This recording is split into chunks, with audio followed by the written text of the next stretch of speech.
Congresso Nacional comemora em sessão solene os 30 anos da Constituição. Presidentes da República, Michel Temer, do Senado, Eunice Oliveira, da Câmara dos Deputados, Rodrigo Maia, e do Supremo Tribunal Federal, Dias Toffoli, participam. O presidente eleito, Jair Bolsonaro, diz que a Constituição é o norte da democracia. Destaques desta edição do Senado Notícias.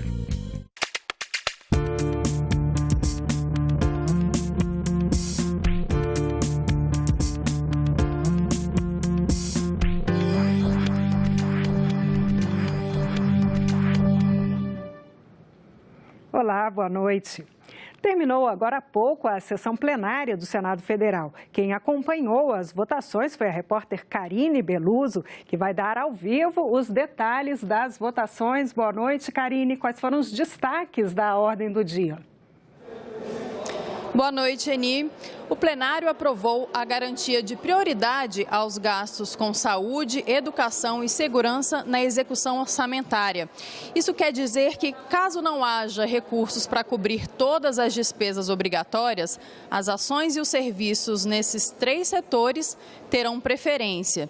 E em uma situação em que as despesas ultrapassem a arrecadação, essas 3 áreas serão as últimas a sofrerem cortes.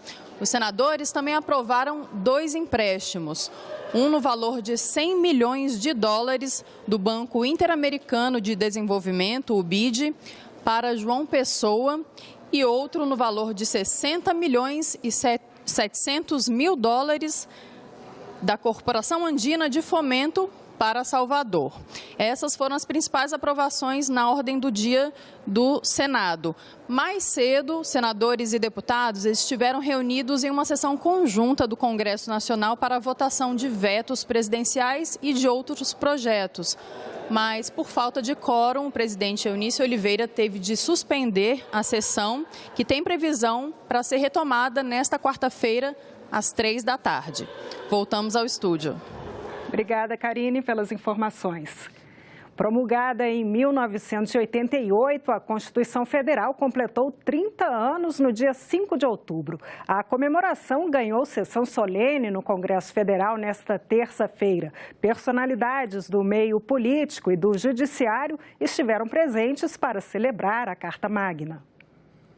Há 3 décadas, um símbolo de esperança. Declaro promulgada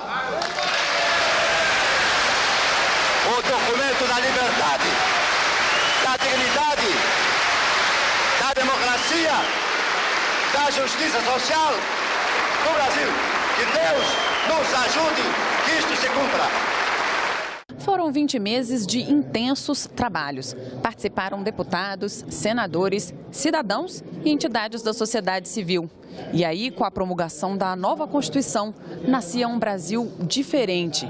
A educação passou a ser dever do Estado. A defesa do consumidor ganhou o status de direito fundamental. O meio ambiente recebeu um capítulo só para si. E o cidadão, olha só, passou a ter a possibilidade de apresentar projetos de lei. O que esperar dos próximos 30 anos? Mais avanços. De fato, a Constituição de 1998 é uma obra eloquente do avanço institucional, social e legislativo da civilização brasileira, e bastaria, para louvá-la, nos remetermos à sua eficácia no plano da realidade. A comemoração dos 30 anos da Constituição reuniu no Congresso políticos como José Sarney, o presidente que convocou a Assembleia Nacional Constituinte lá em 1985, e o recém-eleito presidente do Brasil.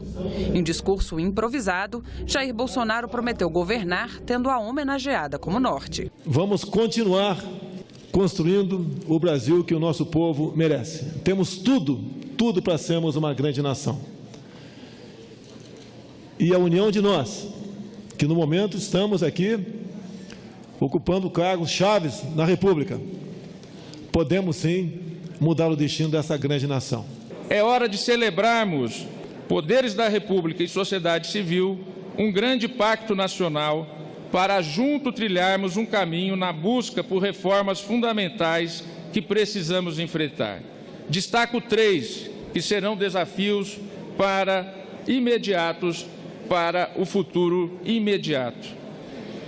reforma da Previdência, uma reforma tributária e fiscal e a promoção da segurança pública.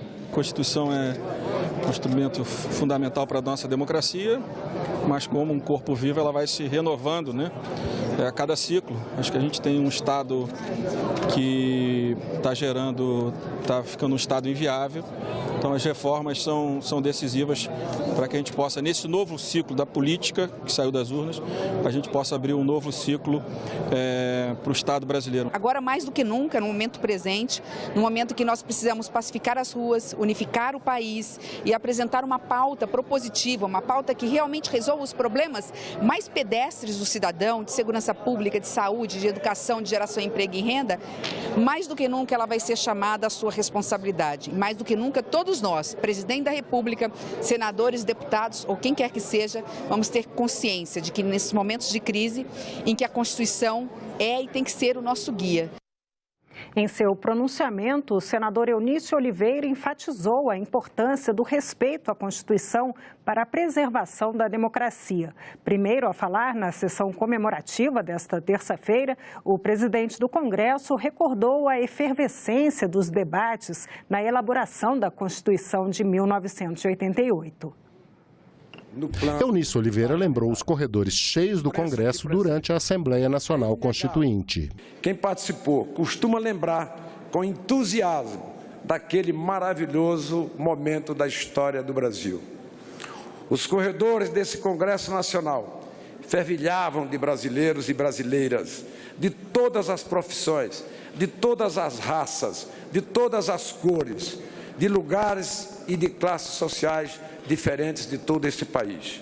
Ulisses Guimarães estimava em 10 mil pessoas o trânsito cotidiano nas dependências do Congresso Nacional, o que representava aproximadamente a participação de milhões de pessoas em todos os eventos.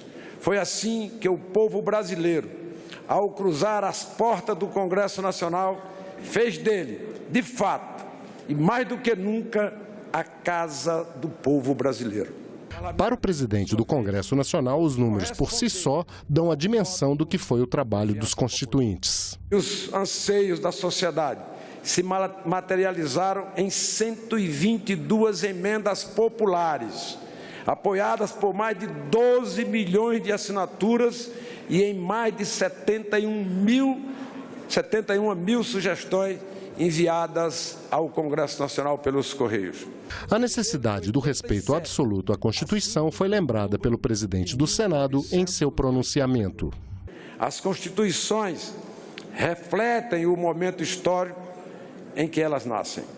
E naquele momento, o povo brasileiro soube, como sabe hoje, que é na democracia que se escreve o futuro com as próprias mãos. Atuar com civismo cria laços de respeito à população. Essa é a história da nossa Constituição. Por isso, devemos sempre respeitá-la e principalmente cumpri-la. O presidente Michel Temer, que já iniciou a transição do governo para o governo eleito de Jair Bolsonaro, elogiou a maneira como a Constituição foi construída e ressaltou a importância da harmonia entre os poderes.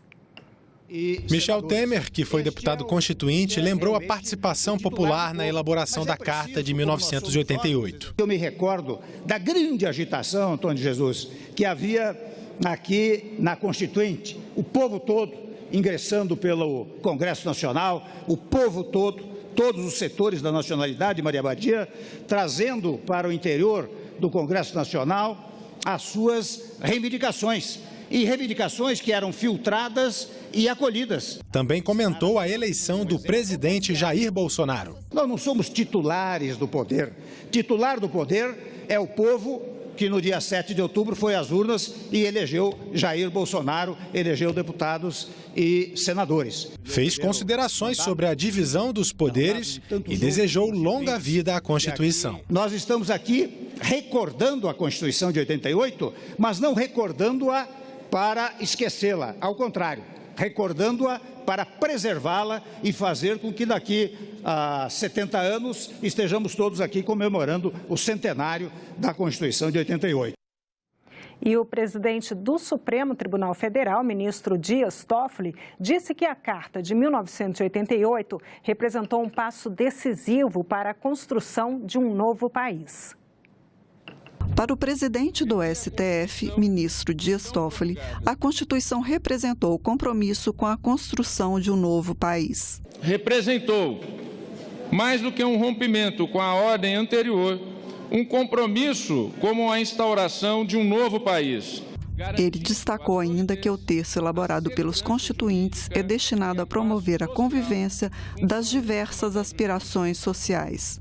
Extremamente plural, vocacionada a promover a convivência dos múltiplos anseios sociais da nação. Ao ler o artigo 3º, que enumera os objetivos da República, Toffoli disse que o texto constitui um verdadeiro mito fundante da nação. Estabelece como objetivos da República Federativa do Brasil construir uma sociedade livre, justa e solidária, garantir o desenvolvimento nacional, erradicar a pobreza e a marginalização e reduzir as desigualdades sociais e regionais. Promover o bem de todos, sem preconceitos de origem, raça, sexo, cor, idade e quaisquer outras formas de discriminação. Também ocupou a tribuna a Procuradora-Geral da República, Raquel Dodge. Ela lembrou que a Constituição garante a liberdade de imprensa e protege as minorias. Nossa Constituição reconhece a pluralidade étnica, linguística, de crença e de opinião, a equidade no tratamento e o respeito às minorias. Garante liberdade de imprensa para que a informação e a transparência saneiem o conluio e revelem os males contra os indivíduos e o bem comum. A Constituição regulamenta a convivência das diferenças sob o signo da igualdade de direitos, de oportunidades, de concorrência, de respeito e de tratamento. O Estatuto da Pessoa com Deficiência em debate no programa Em Discussão.